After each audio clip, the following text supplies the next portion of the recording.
27 ஆண்டுகால காத்திருப்புக்கு பின் தலைநகர் டெல்லியில் பாஜக ஆட்சியை பிடித்திருக்கிறது. டெல்லி சட்டப்பேரவைத் தேர்தலில் பெரும்பான்மைக்கு தேவையான இடங்களை விட அதிக தொகுதிகளில் வென்று சாதனை படைத்துள்ளது. இதன் மூலம் தொடர்ந்து 2 முறை வெற்றி பெற்று வந்த ஆம் ஆத்மியின் ஆதிக்கத்தை முடிவுக்கு கொண்டு வந்துள்ளது பாஜக.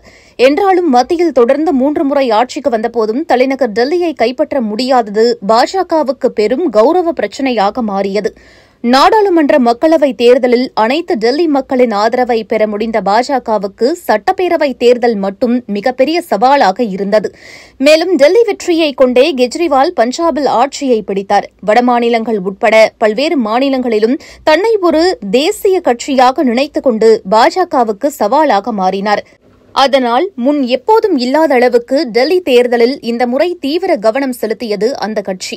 குறிப்பாக ஆம் ஆத்மியை மட்டுமல்லாமல் அதன் தலைவர் கெஜ்ரிவாலையும் வேரோடு சாய்க்க முடிவு செய்தது. அதற்கு கெஜ்ரிவால் செய்த பித்தலாட்டங்கள், ஊழல்கள், ஆடம்பர நடவடிக்கைகள் உதவின. அவற்றை பாஜக வெளிச்சம் போட்டு காட்டி மக்களுக்கு உண்மை நிலவரத்தை எடுத்துக் காட்டியது. கடைசியில் அவர் சிறை சென்று வந்த பின்னும் நாணயஸ்தன் போல பகல் வேஷம் போட்டதை மக்கள் நம்பவில்லை. இந்நிலையில் புதுடில்லி தொகுதியில் போட்டியிட்ட கெஜ்ரிவால் தன்னை எதிர்த்து போட்டியிட்ட பாஜக வேட்பாளர் பர்வேஷ் சிங்கிடம் 4000 வாக்குகள் வித்தியாசத்தில் தோல்வியடைந்தார். புதுடில்லி தொகுதியில் அவரை எதிர்த்து போட்டியிட்ட பாஜக வேட்பாளர் பர்வேஷ் சிங் டெல்லி பாஜகவின் முக்கிய தலைவர்களில் ஒருவராக உயர்ந்திருக்கிறார். பர்வேஷ் வர்மா என அழைக்கப்படும் பர்வேஷ் சாஹிப் சிங் பாஜக தலைவர்களில் ஒருவரும் டெல்லியின் முன்னாள் முதலமைச்சருமான சாஹிப் சிங்கின் மகனாவார். அரசியல் பின்னணி குடும்பத்திலிருந்து வந்த பர்வேஷ் வர்மா முதன்முறையாக 2013ஆம் ஆண்டு மெஹ்ராலி தொகுதியில் போட்டியிட்டார். அதன் பிறகு 2014ஆம் ஆண்டு நடைபெற்ற மக்களவைத் தேர்தலில் மேற்கு டெல்லி தொகுதியில் போட்டியிட்டு சுமார் 2.5 லட்சம் வாக்குகள் வித்தியாசத்தில் வெற்றி பெற்று நாடாளுமன்ற உறுப்பினரானார். 2019ஆம் ஆண்டு நடைபெற்ற மக்களவைத் தேர்தலிலும் அதே தொகுதியில் பர்வேஷ் வர்மா போட்டியிட்டார். டெல்லி வரலாற்றில் இல்லாத அளவாக சுமார் 5.5 லட்சம் வாக்குகள் வித்தியாசத்தில் ஒரு வரலாற்று வெற்றியை பதிவு செய்தார்.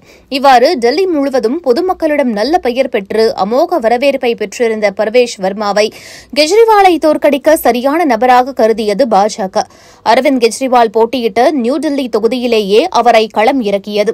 தனக்கு கிடைத்த வாய்ப்பை பயன்படுத்தி ஆம் ஆத்மி ஆட்சியில் டெல்லியில் நடைபெற்ற ஊழல்களையும் முறைகேடுகளையும் குறித்து பிரச்சாரம் செய்தார். அத்துடன் காற்று மாசுபாடு, மகளிர் பாதுகாப்பு உள்ளிட்ட பிரச்சினைகள் குறித்து தீவிர பிரச்சாரம் செய்தார்.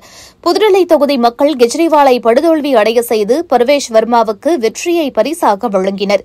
இந்த தொகுதி ஏற்கனவே நட்சத்திர அந்தஸ்து பெற்ற தொகுதியாகும். முன்பு முதலமைச்சர்களாக பதவி வகித்த ஷீலா தீக்ஷித் மற்றும் அரவிந்த் கெஜ்ரிவால் ஆகிய இருவருமே நியூ டெல்லி தொகுதியில்தான் போட்டியிட்டு வெற்றி பெற்றுள்ளனர்.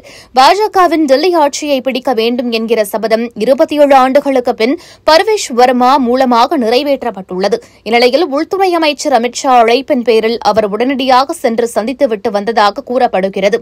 இப்போது அடுத்த முதலமைச்சர் யார் என்ற கேள்விக்கு அவர்தான் பதிலாக நிற்பதாக டெல்லி வட்டாரங்கள் கூறுவது குறிப்பிடத்தக்கது.